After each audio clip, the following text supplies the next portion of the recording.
right now, at this very moment, Chicago Music Exchange has 3 bursts under one roof. One from 1959 and 2 from 1960. So naturally, the only right thing to do is to make a video so we can share these beautiful instruments with everyone.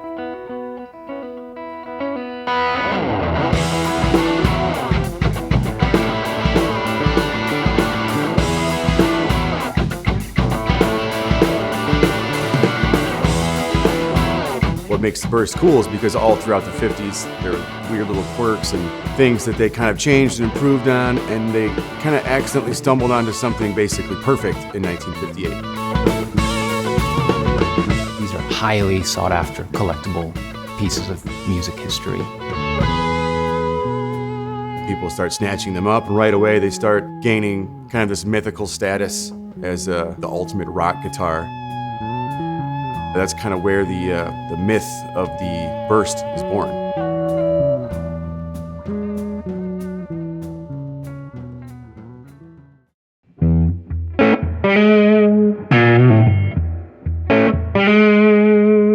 The Les Paul model was introduced in 1952, and it was the first solid body guitar that Gibson produced. So like many other models, and even in other brands, the first few years of the instrument underwent some changes where they were kind of ironing out some kinks. The Les Paul changed in one way or another almost every year since its inception. It was introduced in 1952 as a gold top. That was how they all kind of came standard. And it had this really bizarre trapeze tailpiece where the strings were actually wrapped under the tailpiece, which nowadays you're like, why would you do that? In 53, they kind of smartened up, and that's when they introduced the wraparound where the strings go over the tailpiece. Another big one is the introduction of the two-pneumatic bridge, which had already been around in other models before this, but it was introduced on the Les Paul model in 1954. Then finally in 57, Seth Lever designed a pickup that was meant to buck the hum, which was an issue with P90s because they're very noisy, hence the humbucker is born. They're kind of the soul of these guitars. These pickups had such a bigger, meatier, louder tone than the previous P90s had, and it was definitely a game changer.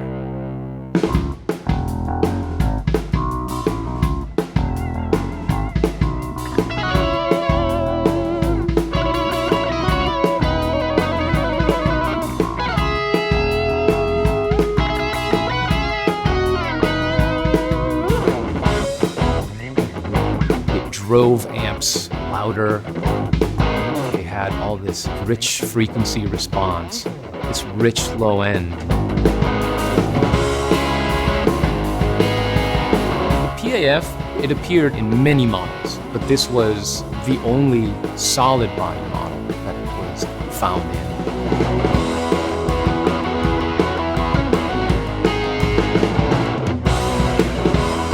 Combination of that Honduran mahogany and that big maple top, along with that big sound that these pickups created, the culmination of all of those things just created this tone machine.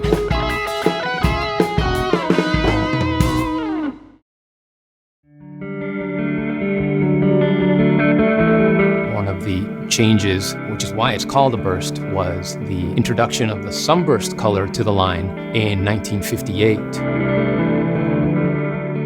The Sunburst finish on these guitars reacts to ultraviolet light, and they fade over time. The way that the tops bled out, the way that they reacted to light, how much nicotine smoke was blown at them, how much time it spent in clubs, how much time it spent outside of clubs. And it kind of wasn't meant to be that way. They were all just Sunburst, and then just the way that they reacted to life made them all unique and different. We're lucky enough to have an early picture of the 59 that we have right now that's featured in a Japanese book called Burst Game. And It's completely different. It has almost all of its color. It's still a traditional burst at that point. And now, just because of the life that it has lived, it is basically an almost all kind of like amber lemon color with a little bit of red at the edges. That's just the last of the red that hasn't bled out yet. And it will eventually. There will be no red in that guitar. People prefer the very vivid, bright bursts, and some people love the more faded lemon burst finishes on these guitars. I think they're both beautiful.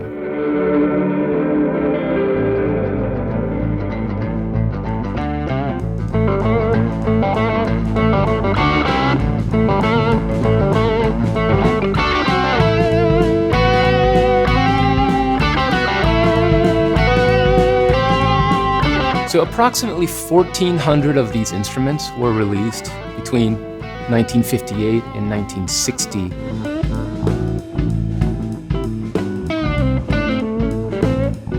Ironically, at the time when they first came out, the Les Paul was not incredibly popular. Gibson decided to revamp the line and redesign the guitar, and by 1961, they phased out the original Les Paul body shape and they switched to what we know of today as the SG shape.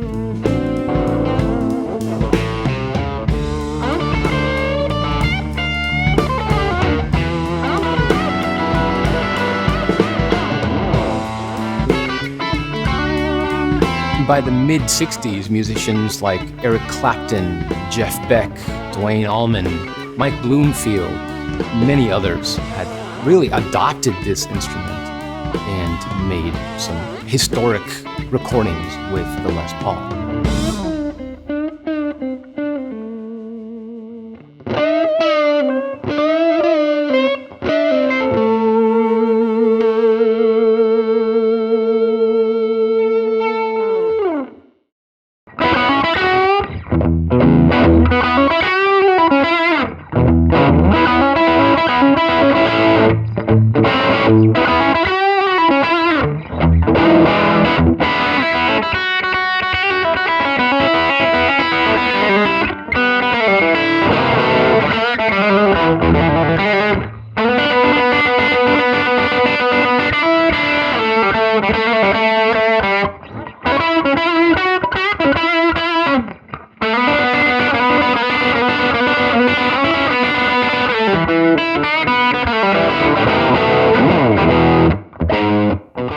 Guys that used the Les Paul before, but for me, what made me think Les Paul was cool was Jimmy Page.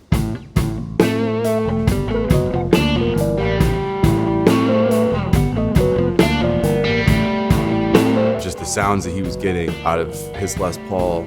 He played big sounding, kind of dirty, clean guitar. Les Paul has such a massive sound, just the amount of wood that's there. And the way those pickups react, and just has a big kind of strident open sound that you didn't need a lot of gain. It sounded huge just because it was huge. That to me is quintessential Les Paul for sure.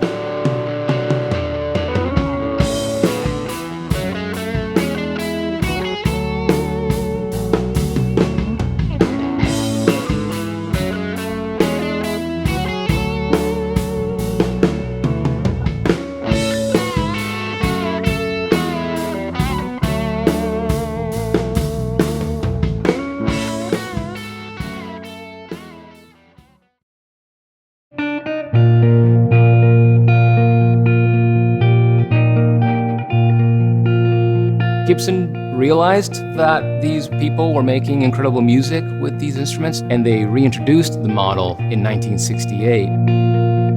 By that time, there had been so many changes in the line and in the way these things were manufactured that they could never really recapture the original spirit of the golden era bursts. It was just not there. Just the materials, the wood that they were using, the pickups, the magnets in the pickups, the age of the wood, the mahogany, the rosewood they're using in the necks. It was all different stuff, sourced from different places, so it never really could be the same. And so these couple years of bursts just kind of keep getting more sought after, more mythical.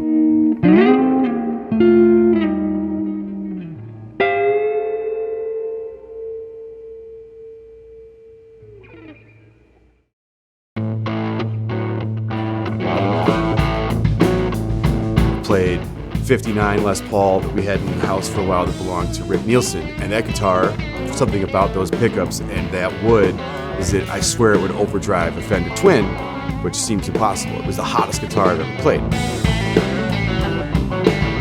We had a 60 here a few years back. It was a plain top 60 that guitar had like the most open, chimey, that basically sounded like a Telly on steroids, almost completely opposite. Same guitar, same PAF pickups, sounds nothing alike. Pearly Gates sounds a certain way.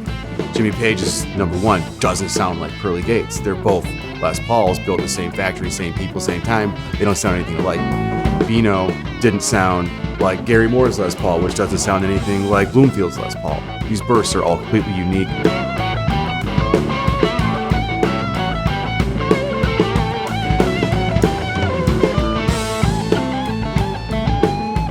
And then you think about the tops too. When they were building these, they weren't selling really well, and so the really, really beautiful, exquisite, book-matched maple pieces that they had, they would kind of save for the jazz boxes. And then Les Pauls would kind of get what was left over. That's why you get such interesting tops. Some are really beautiful and well-matched. Some are bizarre and have knots in the top. Some are completely plain. Some have totally flamed out on one side and flame on the other.